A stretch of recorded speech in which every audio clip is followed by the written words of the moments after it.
want you to watch me direct live local late-breaking news from the shores of America in a hospital parking lot to the Ukraine and more alive.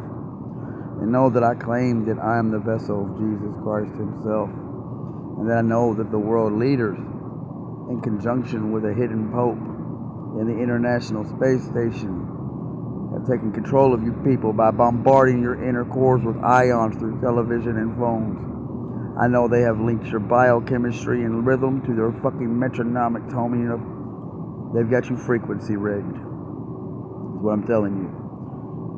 They've used a three-way cross-reference of sound, vibration, and harmony through your music to turn you into elemental machines where they plan on filling you full of ionized ions, where you will project them out of your eyes and cast metals into more better gems and stones. And then they are going to Jewishly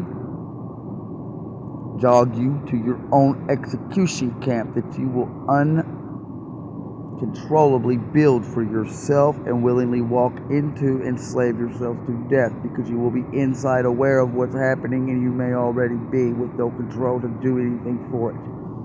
Now here's some of the proof of that.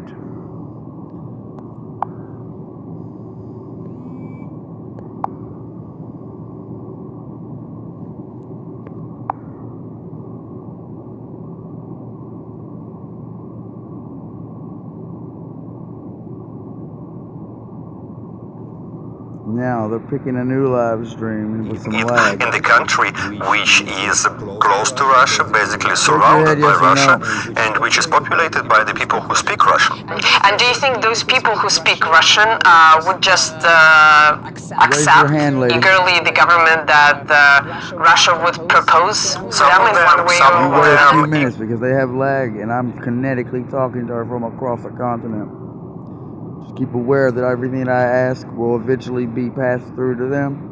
And if they don't do the totality of the action, they will obviously do the body gesture because they are being Early and very soon we'll be able to support the government which will be friendly to Russia and friendly to peace in Europe. Some of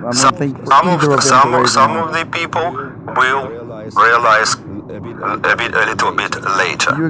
So I don't think it is a problem. Russia has many years, many centuries of historical experience dealing with this territory which we call Ukraine. Well, and not very successful experience, I have to say, given how quickly Ukraine turned inimical to Russia after the collapse of the Soviet Union. I mean, I think it's widely recognized in the Russian analytical circles that the fact that Ukraine rather has become so vehemently anti-Russian is a consequence of, to some extent, Russia's own policies. So this is a consequence of the communist policies in supporting Ukrainian nationalism as opposition to Russian nationalism. So basically the biggest evil, the biggest threat which the communist government was fighting in the Soviet Union was Russian nationalism, because Russian nationalism was only one danger for the power of Communist Party.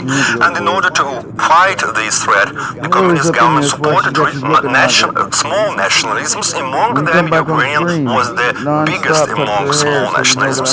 And I think that Ukrainian behavior after the end of the Cold War, after the independence of this country, was supported and was actually based on the fact that those people who came to power have been growing up in the Ukraine of 60s, 70s, and beginning of 80s, where the nationalism, all these silly anecdotes about Banderovцы and all this unserious treatment of the atrocities committed during the Second World War by the Ukrainian nationalists. So all these people have grown up in the Soviet Union, which supported Ukrainian nationalism. do you think this process of changing political landscape in Ukraine, it will be still carried out within the democratic framework, or are you suggesting the return to the communist times when essentially it was more or less straightforward?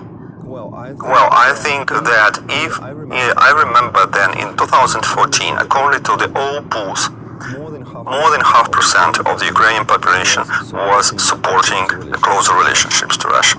I believe that Ukrainian people, given the conditions of the free expression of their will, without the permanent intellectual and physical and psychological terror from the nationalists, they will be able to elect a democratic government. One of the statements that was picked up here in Moscow with a lot of concern was Zelensky's speech, Vladimir Zelensky's speech at the Munich Security Conference, at which he was talking pretty straightforwardly about his intention to rebuild Ukraine's nuclear military capabilities, and it didn't meet any response, any rebuke whatsoever from the Western partners. The same countries who have been sanctioning Iran for the last 20 years for its pursuit of peaceful nuclear program, and this seems like a pretty odd idea that nobody in the West would think that a hostile country talking about the resurrection of its military program would not be perceived as a matter of concern in the West. Why do you think, is that a sign that Ukraine was essentially allowed everything, or is it simply the lack of I don't know, political acumen? How do you interpret that? I'm gonna get that well, lady, I think that one of the biggest challenges to the international security now is the unstable and very dynamic situation in the United States. And political instability, social problems, race problems, gender problems, all problems which our American society is facing now, they become very turbulent for